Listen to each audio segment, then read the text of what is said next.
Janae, Hey, what should we what are we talk about diving this into week? today? One of my pet peeves, perhaps, is, and you see this everywhere, and you see it with foundations and all over the place. The some form of the phrase, those closest to the problem are best empowered to solve the problem. True or false? Actually, I want to hear more. I want you to give some more context before I just like go all in on the idea of questioning that, but go ahead. Uh, Context in the sense of, I think the perception is that folks at I think the implication is folks at the more local level, the neighborhood level, have the most intimate experience with whatever stresses and pressures that they are experiencing, and that therefore they best know how to address those stresses and pressures, and therefore we should listen, um, predominantly, if not exclusively, to them for their ideas and for their solutions to those issues. Yeah, that is a popular line of thinking in our sector. And I'll say this, I was having a conversation with a Detroit-based planner a couple of weeks ago, and I told him like I'm a resident. I live in a what I consider a normal Detroit neighborhood.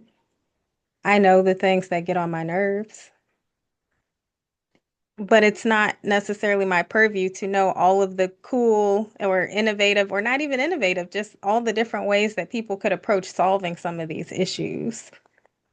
So, yes, I mean, I belong at the table. He's going to be leading or participating in a planning process in my neighborhood. Yes, I could show up and give my input. At the same time, there's a place for him because hopefully he's read and studied and knows, has a breadth of knowledge he could draw from to actually help give some ideas for the things that I want addressed. Yeah, I totally get that. I think for me, it's really this another example, oftentimes another example of this idea of the pendulum swinging from one side all the way to the other side when we really need it is somewhere in the middle. That for a long time, we have been sort of very, especially in design professions, very sort of patronizing and elitist and exclusionary, or on municipal levels as well, saying, oh, we're the ones, we're the specialists, we're the ones with the expertise, we're the ones with this kind of specialized knowledge. We will tell you what is best for you. And that is, there is a long legacy of that happening in our neighborhoods, in our communities, in our cities in this country, right? So let me just start with that. But I think swinging the pendulum over to the other side, like, well, those that are experiencing whatever it is, housing issues, rather water flooding issues, right? Heat island effect issues, anything related to climate change issues, air quality issues, know how to solve it. And while they may have a very intimate experience of them and know how they are experiencing them, that doesn't necessarily imply they know what to do about it. And I think that's where we really Yeah. need to come together. We need to link this kind of specialized knowledge, like you talked about, with this wisdom, the sort of neighborhood grassroots wisdom, and find and co create better solutions rather than swing the pendulum from this side to this side. Because what happens when it swings, of course, is like, well, when they don't have the best solutions or don't know what to do, or they do come up with something that's not as, say, robust as it could be, well, we then blame them and say, well, there you go, you didn't know what to do. We're going to reclaim that power and bring it back to our side. Especially interesting, like to see this phenomenon play out in philanthropy. Whereas I think of people who have the resources and bandwidth to actually zoom out, stand back, and say and actually think like they have time to think and contemplate. If those are the ones who are like, no, no, no, the people closest to the issues have the solutions, well, they haven't had the privilege and luxury to like come out of the weeds, come up for air that much to do all the considerations that you've done. So I don't know how we find the balance, but it's like realistically, can we respect both forms of experience and expertise and come to the table together? I don't know why it has to be the pendulum swinging or either or because both are needed. I completely agree, and I would always, encourage my friends in philanthropy and who work at foundations to. It's not a matter of like imposing this privileged position that you have, but how can you leverage that privilege? How can you leverage that knowledge? Because program officers, they tend to have a very broad view. They have time to go to conferences. They, at least the ones that I know, oftentimes to go to conferences, to talk to different organizations. They have this kind of broad view. And yet, oftentimes, when it comes to making decisions or when it comes to like providing input, they're very much like, oh, hands off, and they don't leverage that privilege that they inherently have. And I think there's a loss because of it. I think it can be imposed. Don't get me wrong. I think foundations can sometimes, because we have the money, they can come in and impose that. But I think very tactful, and most of my friends, if you're listening, are tactful and wanting to do the right thing. Hey, how can I leverage that in a more meaningful way to come out with more holistic and resilient solutions? Yeah, excuse me.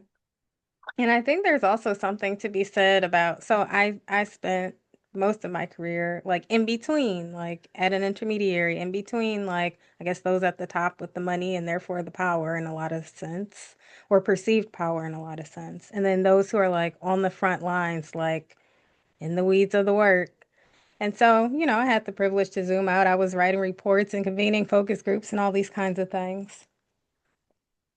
And what I would wish for now is that there was like the opportunity for more exchange. Like, I want to see more of the people who are on the front lines, like in boardrooms, and more of the people who are in boardrooms or fancy conference rooms, like, get out there and just shadow, spend time, understand what's going on. So it's not like two worlds colliding by the time we do sit down at the table together, if we ever do that. Yeah, I completely agree. And it can't be just like a one-time thing, right? It's like really being, you got to be in some kind of relationship with communities. You can't like, although, hey, nothing wrong with dropping in and getting a sense of it, but it's much a richer experience, I think, if you can be with in relationship to whatever an organization or a community, whatever it is, over a period of time and really develop sort of much deeper understanding about it. Agreed.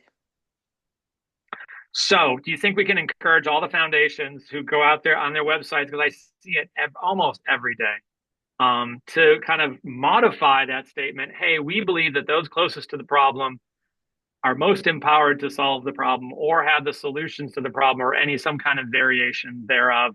I think about when my car breaks down or when I get sick, or whatever the case may be. I don't know how to fix it. I know absolutely a lot of the intimacies of what's going on, but in terms of how to heal my car, myself, whatever the case may be, my community, I don't necessarily know, because I'm not necessarily the expert in those kinds of things. And I need to form a collaboration with someone who is. And I think that, to me, looking forward, is something I hope that we in the social impact space can continue to foster and do better. I just want to add a little bit of what I guess I'll call nuance to that. So, first of all, there are people who in communities who have done the research and they do have solutions. So, shout out to them and acknowledge that. And I think really the point is to come to the table together and assess, like, collectively, what are we thinking about? What solutions are we proposing and why? Or where are there gaps in knowledge and experience that also need to be on the table?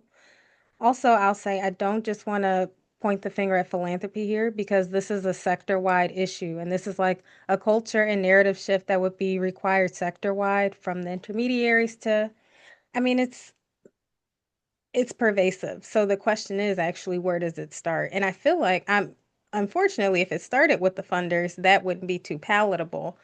Maybe it starts with intermediaries. I don't know who the culture bearers are in our sector who need to be thinking about this and pushing out this message. But I do worry about, speaking of the pendulum swinging, that without the right messaging and nuance, this could get wonky really fast.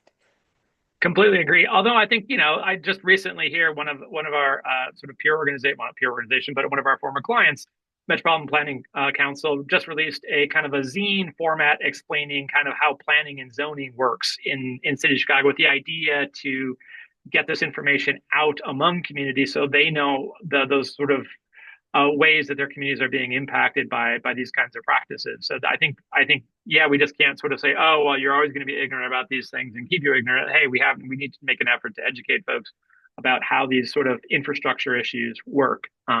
Absolutely. Last 20 seconds. Last comment.